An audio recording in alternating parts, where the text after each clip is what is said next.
Welcome to Raider Reach. This is the podcast where we reach out to our school community and beyond to share the inspiring story of our Raiders. From the classrooms to the extracurriculars, we'll explore the people, events, and the moments that make our district unique. Thanks for joining us today.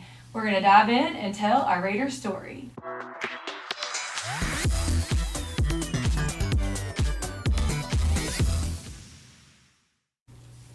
My name is Megan Hogg, and I am the Lumberton ISD Director of Communication and Community Partnerships, and I have the honor of being the moderator of our official district podcast, Raider Reach.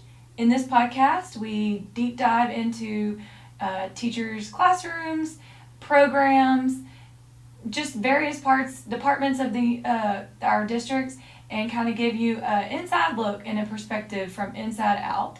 It's really exciting for me to be on this side of things, and today I'm super excited because I have some guests joining me from our Culinary department, and that is a program and endorsement that we have at Lumberton High School for students.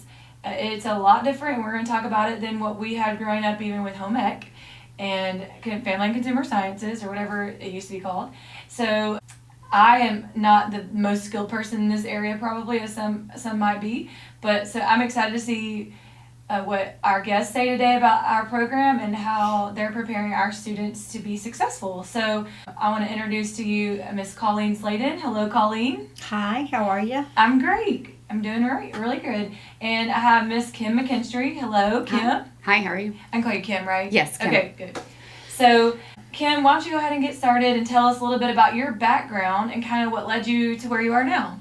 Okay. I actually started out teaching in Lumberton right out of college. I did not realize that. Yes, Okay. I taught at the intermediate school. Okay. I taught 6th grade reading for 5 years. Oh. Then I moved and went to All Saints Episcopal School in Yeah. Beaumont, and I taught there for 13 years teaching computer, and I was the technology coordinator there, and I also taught a home ec class as well as K through 8 art. That's a wide range. Very wide range. And it was while I was there that this job came open here, and I was asked by a very close friend to apply, and so I got my culinary arts certification and applied. Okay, awesome. So you have definitely a creative background with art and all the things, so that probably lends itself in this area as well, and kind of maybe we'll get to that in a little bit. Well, that's awesome. I didn't realize that you had your background was so broad in education, I guess. Right, and then all along while I was in school and teaching and all of that, she and I, Miss Slaydon and I, we did a lot of catering. And so we catered events, weddings, and that kind of thing. So that's how we have been like kind of keeping up through the culinary ranks. Okay. Yeah. That is so interesting. I love that. So you're bringing a lot of real world experience to your Yes. classrooms as well. Okay, awesome. So then that brings us to you, Colleen. Tell us a little bit about your background. I started teaching in Beaumont and taught a year of 2nd grade, a year of 4th grade, and then 17 years in kindergarten. Oh, okay. So it's a little different than high school. Yeah, very, very much different, but not as much as you would think. Oh, yeah. There's a lot more of commonality. similarities. Yes, that's right. And then she drugged me over here when there was an opening, because we did always cater together, and we would cater Christmas parties, and we did a couple of weddings, and so then when an opening came open here, she grabbed me and said, Please come over and Yeah. we can do this together, for real. Yeah. So I love that. So definitely hit the jackpot twice with a great deal here with two people who have educational background, teaching, and that culinary perspective. So you guys kind of did some stuff on the side, just like a private little business side Yes. thing that you had going on there. I didn't know that either. Mm-hmm. So you both enjoyed doing those things Oh. outside too? Yes, Okay. it's one of our Very favorite much. things. Yeah. I love that. And if it's okay if I point out that both of you are also parents of educators now. Yes. Now you have your own kids that are Yes. educators. And Mr. Bills at the middle school is your son, right, Miss Yes. Slaydon? Yes. And then Mr. McKinstry here at the high school, our AV teacher who we've had on the podcast and allows me to use his recording studio here to do our podcast, is your son. So Right. that's And the then we're connection. related. Oh, and y'all are also related. She's my aunt. I didn't know that. Yes. That's so cool. I mean, it's a small world. And I also know, like, your other son, I know, too, and Amber and all. Everybody. So, Big group of us. It is a big group of y'all. That's awesome. Love it. Great people. Okay, well, let's talk a little bit about the Culinary Arts program here at Lumberton. So kind of walk us through what that program looks like from maybe 9th grade up until senior year. Okay, so in 9th grade, they start with Miss Slaydon in intro, and that is more of your, it's more of a book study class. I mean, you're going to have a lot of book work. You don't get to have quite as much hands-on because it is a 45-minute class. Okay. Then you move on the next year to Culinary 1. That becomes a 90-minute class, so you do have time to get in the kitchen. So it's and double blocked. Double block, Okay. yeah. You get to get in there and get your hands dirty. Then the third year is Culinary 2, or Advanced Culinary, and in there you're learning more of the baking, pastries, a little bit more advanced stuff. It is a 90-minute block class as well. We are adding a other option for your third year, and it is called the tourism management. Okay. And so that is going to be a one block 45-minute class. Okay. So for those that go into culinary and it's maybe not their favorite avenue once they get their hands in there and get cooking and stuff, but they want to continue in that endorsement. They can go into the tourism management. And so in that class we talk about cruise ships, and we talk about events, like catering events, but also like business events, like corporate events. Yeah. And all about how to manage those, and monetarily and like time-wise. Yeah. Then fourth year, you have the option of doing practicum. And in practicum, you go out into businesses in the community and work. And Okay. for the first, it's for the first 2 periods of the day. Okay. And then you come back. Do you guys have kids in the practicum class now? Yes, we do. Okay. So what are some examples of businesses where we have our students getting experience there? Hardbean is one of our, she's been with us since the start, and Miss Diane's great. Yes, yeah. and she does a great program over there helping our kids. Okay. And then we also have the option of putting them here at the high school in the cafeterias. And so our child nutrition department. Yes. And middle school, do y'all still send kids Yes, over we there still send to middle to school. go over there? Yeah, that's a really great experience because that's definitely a high volume kitchen. And that's what we like them to get hands on with, is just producing in such a high volume, and that morning for those kids that afternoon. Like, it has to be just so as soon as like lunch starts. Yeah, that's great. Okay, so what makes our culinary program unique compared to other districts maybe that have a culinary program? I'm going to say our facilities. Yeah, I was going to say yeah. definitely with the new The facilities we have kitchen here. is phenomenal. Yeah. Yeah, a lot of schools still have the old home ec style, kitchens that they're Because it is working with. expensive to upgrade to what you need now. Yes. But so it's usually a bond issue, finance thing. But yeah, in our facilities here are beautiful, and you have the bistro, which is kind of a storefront kind of look. Yes. So like a cafe Yeah. where the teachers get to come and purchase things for lunch once a month. We try to do that once a month. We've also used the bistro for lots of other things. We have events in there. We have public speakers that come and. Because it is really nice. It's a really aesthetically pleasing place. Yes, it's a big space. We've been filming our video podcast in there because it's really great sound, and just the decor is nice, and so. And that's it is another really thing. nice. Our practicum students run a cafe out of that on yeah? Friday mornings. Okay. Whenever we have school on Fridays, it's called Fuel Up Fridays. Oh, yes. I've seen things about that. Yeah, and so we serve like coffees and loaded teas and that kind of stuff. And so our practicum students get to do all of that, run that whole part. Okay, that's great. That's great. So they get experience with that customer service part too. Yes. That's awesome. Okay, so let's talk about a typical day in your classroom, or maybe a week, because you might have, the days might be different one day to the next depending on what projects you have going on. What is like an example, a sample week look like in your classroom or your kitchens? Well, it's very different for me because I teach intro, Yes. which is all that groundwork and getting them their Texas Food Handler certification. Okay, yeah. Is that the Making goal sure by the they end of pass your? that. When do they take that certification? Try and give it to them before Christmas. Oh, to make okay, so the sure first semester. that they have the second half to do more hands-on thing. Yeah. But we really hit that hard in the fall. Mm-hmm. And then Culinary 1, which I also teach, is totally different. They're in the kitchen much, much more. They are hands-on with the bistro very much. My Culinary 1 and her Culinary 1 are the ones that get in there and prep all that Okay. for the teachers and get it ready to go for bistro. So it's a big difference in before they get their food handlers and after they get their food handlers. Yeah, and I think that's an education piece that a lot of people don't understand now in our schools. You know, when we did home ec back in the day, we didn't have to have all these certifications, but with the health codes and everything now, it's very essential for them to do that. But it's also great for them to know the why and the reasons that they do have to have it. What does a food handler certification cover? Like, what is in a nutshell? You think of it, and it covers it. It covers knife skills. It covers foodborne illnesses, or Okay. a big, big thing. Yeah. They learn about all the different foodborne illnesses Sanitation. and how they can pass them on. So you're doing a lot of science talking. Oh, yeah. Yeah.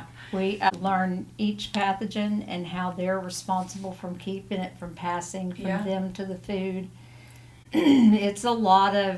It's not an easy test to pass. Right. They have to learn a lot about science. And they have to pass it to be able to go into our kitchen, because Okay. our kitchen is one that is Yeah, I think that's something that not many people outside the program realize, right. is that we have to follow the same rules and Health code. guidelines as any. And y'all could, and they Commercial could come kitchen. by and look at your Yes. kitchen Oh, anytime, yes. just like our child nutrition kitchens Yes. in our district. Yes. Okay. Okay. Now that is important, and so that's a big task to make sure that everybody is certified and prepared for those kind of observations, I guess, or visits when they come. So we talked a little bit about the food handler certification. What are is there any other industry credentials that students can earn in the program? In Culinary 2, so in Advanced Culinary, they earn their food protection manager. Okay. And that is something that like somebody at any restaurant here, like any restaurant, has to have a food protection manager on site while any kind of food service is going on. So it would help them later on Yeah. get into more of a managerial role, or just not that introductory, piece at one of the restaurants. Right. And then also the new hospitality and tourism class, you're going to be able to get your hospitality and tourism specialist certification. That'll help you out if you're trying to get a job like at a hotel, Okay. or at as an event coordinator, Yeah. or something like that. Okay, awesome. So my brother graduated from Lumberton in 2000. So it was way before we had anything like this, but he kind of jumped around from different kinds of jobs, and after high school didn't really know, college wasn't really his thing and didn't really work out for him, but then really got a passion for culinary, and so he went to culinary school and in Austin, and finished the program there, and now he works for the Hyatt Lost Pines resort in Bastrop. Right. And he actually met his wife now there, and now they've been married for several years now, and they still live there, and they both work there. She's a pastry chef, and he's a regular chef in one of their restaurants that they have there. So That's neat. That literally is my only experience there, besides cooking for my family. Right. And I'd say I'm probably like what the kids say, mid. I'm okay. I'm not like the best. My mom's a pretty good cook and my grandmother's a pretty good cook, but I'm probably mid. I have a lot to learn still. But my brother is very good at he knows all the culinary skills, like elite culinary skills, and so we try not to make him cook for us too much, because sometimes when he visits, he just wants to take a break, and I Right. get that. That'd be like me, teaching a class when I was a teacher, or teaching someone about social media now, I guess, on my off days. But we always want him, we're secretly like, oh, can you please, or his wife, can you make the dessert? Because it's different than what we would produce. So that's awesome. I'm glad that our students have the opportunity to kind of get that start here. Okay, we're going to take a little break, and we are going to do we call it our Fab Five. We might have a little bonus question here, but this is where we kind of get to know you guys a little differently and kind of get a peek into your personality. Are y'all ready? Mm-hmm. Sure. Okay.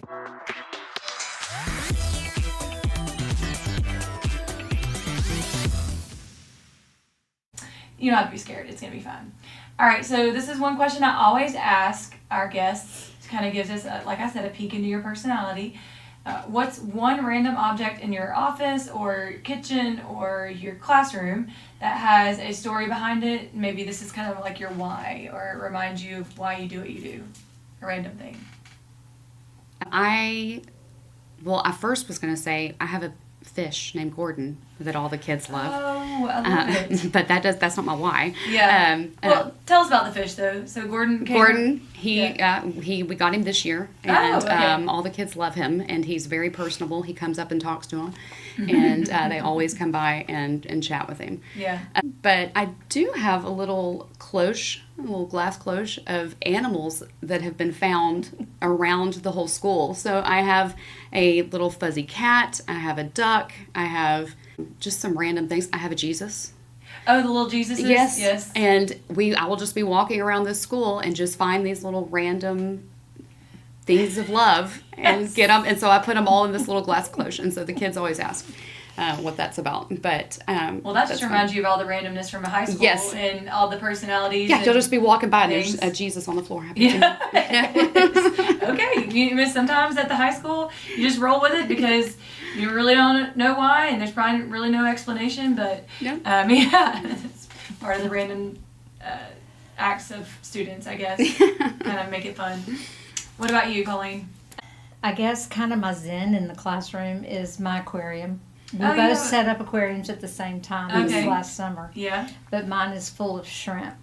And just kind of that's part of our personality because our second love is animals. And when we used to think about opening our own caterings, we would laugh about having cookies and muffins in the front and animals. And you could go to like a package deal with like a petting zoo. Yeah, bakery / pet store. Yeah, yes. We thought that might not work out. It may not market so well. Yeah. It might be interesting. But that's our funny. main entrance. Okay. My why is always going to be my kids and my grandkids. Oh, That's my why. And I've got a picture of them in back of me when my kids up on top.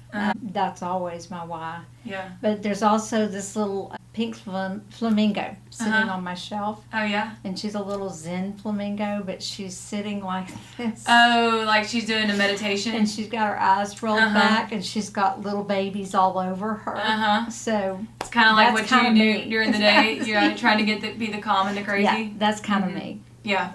I mean, that's a teacher in a nutshell there, for sure. Okay, so you guys, let's talk about some food questions. Do you prefer a sweet or a savory snack?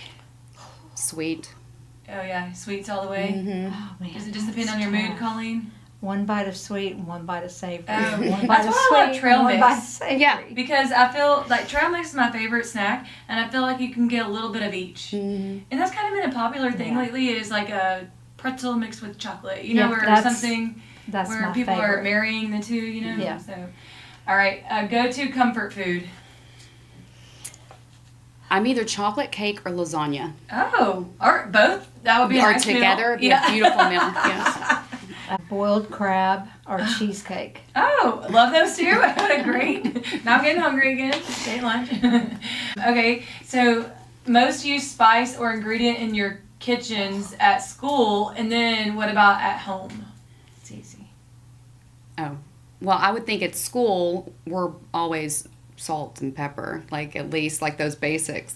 And at home, garlic. Garlic all the way. Yeah. Really? Yeah. Oh, that's interesting. Can't cook without garlic. Yeah. Well, Italian girls here. Okay, So. okay. I love that. If you were asked like some Cajun people, they'd be like the Tonys or the whatever, Right. you know, Yeah. the seafood spices or whatever.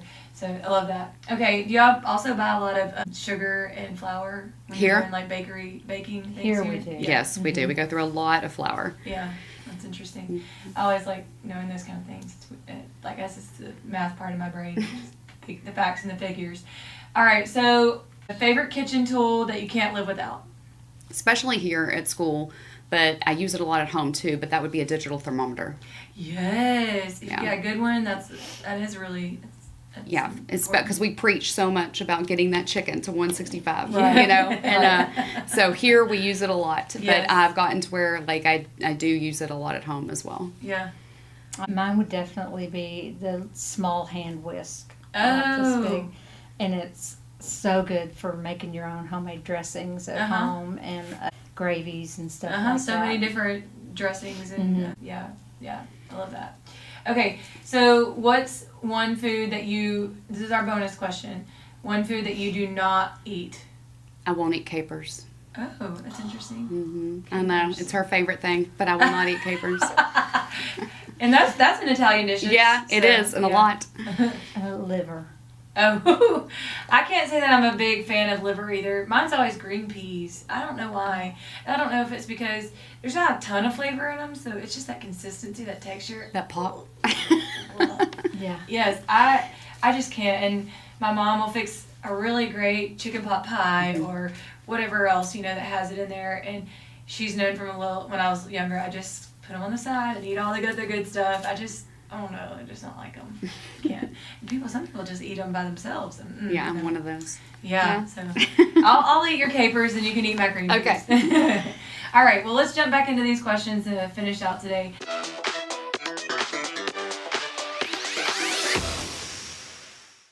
Okay, so let's talk about culinary education. How are some of the skills that these students are learning going to prepare them for other careers than just becoming a chef? I would say that we teach them a lot of etiquette. Okay. One of the things that we teach from the book is we teach etiquette on like business dinners and things like that, and that can make or break a business interview. Oh, for sure. And so we teach a lot of that. It's a lost art too that a lot of people don't know anymore. Right, yeah. At this age, the biggest thing that we would like for them to know is it's not everything that we cook and everything that we make and everything that comes from our heart is not for ourselves. It's to serve others. Oh, so service-minded, being service-minded. And when they this do is a service the bistro, industry. Yeah. Yes. And when they do the bistro and stuff like that and they say, we can't eat it, no, we're here to serve others. That's what the program is all about. Yeah. And there's a time afterwards or on your own at your house where you can and make those for your family and you to enjoy. And that's a different, different atmosphere. But that's so great because, another skill that as humans we may not all be so naturally inclined with is the service part of things. And I think a lot of people would be really excited to hear that in this class and some of our other programs, it's a huge part of it. I mean, Yes. like you said, it is the whole industry is about service. Yeah, because even the tourism part, we are talking about like events and planning events for others, not just for ourselves. We're not talking about being a tourist at these 5-star resorts. We're talking about how would we run a 5-star resort so that others are happy and get the experience. Yeah, and it's such a trademark of this industry. Not only is it called the service industry or service and tourism industry, so many people take what they've learned from these Chick-fil-A, the Ritz Hotel, those kind of experiences where they've provided such quality customer service and they go the extra mile, and that models in other industries, engineering even, in other places, they're training their employees on how to provide the same services that you would see in the food services, in the culinary realm, because that is such a big part of what you guys are teaching, and I love that. Okay, what's one project or assignment that students absolutely love each year? I think they love all the competitions. Yeah. And we just did Cupcake Wars. And so the students, I give them a special ingredient and they have to work it into their cupcake. And then they have to create this cupcake and this whole background display and decorations and everything, and they compete against each other. Okay. Anytime they're competing against each other, they think it's super fun. Yes. Yeah. Yes, and then there's a rubric that you're scoring them on, and so it has to taste good. It has still. to taste good. Yeah. Yes. I mean, you can incorporate that, but if it doesn't taste good, then it's not good. Yes, this last one they had to incorporate either apples or bananas. Oh, okay. So they had a choice. That's hard to hide or mask that if you're. Yeah. So, okay, that's interesting. What is that show on Food Network called where they give those secret ingredients, but they're very specific, not just Like apples and chopped. Yes, chopped. Oh, those are very difficult to do. But We do mystery basket competitions as well, where I give them, you and give them a basket of yeah, ingredients. that's and usually say, in our advanced classes. I love that. Yeah. Do they like doing those things too? Oh yeah, You see a lot of creativity come out in those. yeah, they're very creative. Yeah, Yeah, it's awesome. give them a little Yeah. free reign. Yeah. Where else were you going to say, Miss Slaydon, about those assignments that students really love? Is there anything else that your students No, look just, forward to? just getting in the kitchen and getting their hands dirty, period. Yeah. Anything, and they are creative. Even when we just start out, we start out with a simple biscuit or a simple cookie, and they want to add.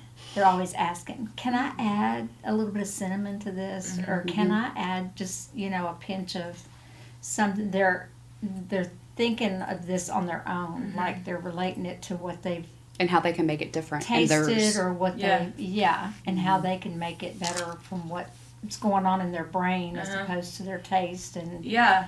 it does get their creative side going. It's so interesting. I remember when my brother was in culinary school and he would tell me the science behind everything that he had to do. Like, it's just like, I had friends who were in cosmetology and I didn't realize how much science was there. It's the same here in culinary. So much science is involved. You have to know the different palates of the tongue and like where the different tastes are and how those interact with each other, and then what ingredients can balance those out. If it's too sweet, what can you add to it to where it's not so sweet, or if it's too bitter, how can you make, and you can't just put more sugar in to make it sweeter sometimes. Right. There's other things that you have to manipulate, and knowing those different things and how they work together is very interesting. And you have to be in the kitchen to do that. Like, And it's a lot. We made biscuits last Friday, and they get in there and they start kneading it, and they think, well, it's sticking to my hands, I'm going to add more flour. Oh. And they don't realize the more flour they're adding, the drier those biscuits are becoming. And so that's something they learn right off the bat. Well, why did it come out so dry? Well, you kept adding more and more flour. And so it's the little things that they don't think of, but when they're in their hands-on, that's how you learn to cook. Yeah. yeah, they need the making bookwork. mistakes. Yes. They need the bookwork in the background Yes. up front. Right. But then when we get into the kitchen, that's when they can start like really experimenting. Yeah. And well, and then do you have some that go home and want to cook at home now, and their parents are like, oh, we love this because they're Yes. cooking more at home now, And they're so excited. They come back and go, guess what I made last oh, night? Oh, yay! Guess what I cooked for my family last night? Or show us pictures. They want to show us pictures. Or they'll bring us a little sample. Oh, that's great. I love Yeah. that. I remember when my brother was doing that same thing, and he would make those different dishes when he was first learning, and that was always the best part, was being like The guinea the pigs. guinea pig. Yeah, to try it. Okay, I could do that. So, and I just was curious to see if I knew your classes were going to ignite a lot of desire for them to go home and want to try things, and I think the parents of these kids they probably enjoyed that as well, so they can give them a little bit more responsibility in the kitchen now for coming up with meals, Or and not be stuff. worried about them in the kitchen. True. Yes. Because these kids have probably always been ones that wanted to experiment in the kitchen, but they can kind of like step back and know that they know what they're doing. Because not everybody that takes your classes in the endorsement, some of them just take it because they need another elective, and it sounds like something that they would enjoy because maybe they do like to cook, or they just want to be more hands-on in an elective. And so you probably get people from a huge spectrum of experience. Right. Some people who don't even know how to cook macaroni and cheese from the Kraft box or whatever, and then some that have been helping their mom make homemade desserts for years. Or Yeah, whatever. we've actually I had had some a that come. girl last year that was entering pies in the fair, the state, Oh, really? the Yeah. state fair. Yeah. That's great. Yeah, and and I've had a girl who opened up her own bakery business in her second year. Oh, wow. And she was just already at that point, and then she was just using this class to really experiment and be out there and try new things and even when they first get their food handlers, it opens up all kind of opportunities for them in the community. they all start going and getting jobs. Yeah. Well, when you go to Subway right here, by the school, if you have to wait for your order or you're waiting in line, you can see y'all students who have their food handlers. They have their certificates that they work there. They're posted on the wall. I mean, for people to know that they're safe. But I know them because I used to be, AP at middle school. So I'm like, it makes me proud of them. But then I'm thinking, oh my gosh, this is so great for them. I'm glad that they're able to use that. Yeah. That's great. Okay. So in our day and time now, we have a lot of people with food allergies. You talked about, well, I was talking recently to someone today about gluten allergy. So do you have students that come through and they're wanting to know more about how they can cook for family members or themselves if they have those kind of allergies? Do they ask those kind of questions as well? They do, and we go into a lot of that, especially in Culinary 1 and Culinary 2. We talk about, the Big 8. And there's actually even a test that they can take over it. We don't give it here, but we do encourage them that they can get certified in being allergy, certified or whatever. But it is a big thing. And we have several students. I have a student right now who is allergic to lactose. And so, in the kitchen, we make a lot of stuff that he can't eat, but he just rolls with it, and again, just learns to be about service to others and knows that he's making stuff for other people and not just himself. Right. But yes, we do try to talk about what could you do different here. Substitute different things so that the quality still would be similar, the taste would be, the product would be similar, but I mean, I just think that that's probably going to be even something that it continues to expand and grow because more and more people are, I guess, identified and diagnosed with different allergies and they just keep coming. I think it started as the Big 6 and now we're at the Big 8. Oh. And it changes every couple of years. Yeah, so that's something you have to navigate, Yes. curveballs that you have to navigate around and teach your kids too. So those are definitely some skills that they'll need as well. Okay, so if a student, you have some 8th graders that just did their 4-year plans. So I know we had some that were choosing this culinary endorsement, or is that what it's called? Yes. Okay. And then if they're interested in joining that or maybe adding a culinary class as an elective next year, what would you say to encourage them? Come get to know us. We'd love to have you. We're kind of in the kitchen, just a big family, and in the classroom, the same thing. We're just a big family. We have a lot of fun. In the kitchen, we're a little more serious because the kitchen's not really a place to play. Right. But we still have fun just creating. Yeah. And we learn a lot. We discuss a lot. We feed off of each other and no pun intended. That's a good one. She's funny. She didn't even know it. No pun intended, but it's just a happy place to be. Yeah, and I think I had the art teachers on here not long ago, and they were talking about how their classroom tends to be I don't want to say a sanctuary, but a place of respite for a lot of kids that struggle maybe in our core academic classes, and it becomes a chance for them to be more creative and more hands-on and to kind of not let their hair down. I don't want to say that in the kitchen because that's violation, but you know what I mean. A little bit more relaxed and engages a different part of their brain, and it gives them an outlet in the school. And I when I see y'all students coming over to the middle school, or I see them volunteering at different events where you guys have provided snacks or whatever, I'm so proud of them because some of them are kids that are involved in so many other things, but some of them are kids that are involved in this, and this is their thing. Yeah. And it might open a door for them for something after high school that they really love and have a passion for. And I think that's super important because, like you said, it gives them a family, a place, a group of people, and a place where they can really plug in and be creative. So what you guys are doing is very valuable. And I appreciate y'all, and I'm very grateful that you gave your time today to come in and talk about it because it makes me fired up and excited about your program. I also want to come see your shrimp. Well, come on. Yes, and if you ever need anybody to judge anything, we know where to find you. Yes. So, but I really do appreciate y'all. And we really, like I said earlier, hit the jackpot. Knowing your experience and your expertise and background is it seems that you're really in a good place and the right seat on the bus, and Right. appreciate that y'all being here and teaching our students these things, because it is very valuable. And so, yeah, I appreciate you guys. Thank you. Thank you. Thank you. Yeah. All right, well, that's a wrap for today's episode of Rate or Reach, and we hope you enjoyed hearing the stories that make our district and community so special. Remember, it's all about making an impact in our classrooms, our lives, and the world. You can find us on all podcast platforms, so be sure to subscribe and share this episode with others in our community. And join us next time as we continue to reach out and share more Raider stories. But until then, let's stay connected, stay inspired, and let's keep making an impact. Bye! Bye. Bye.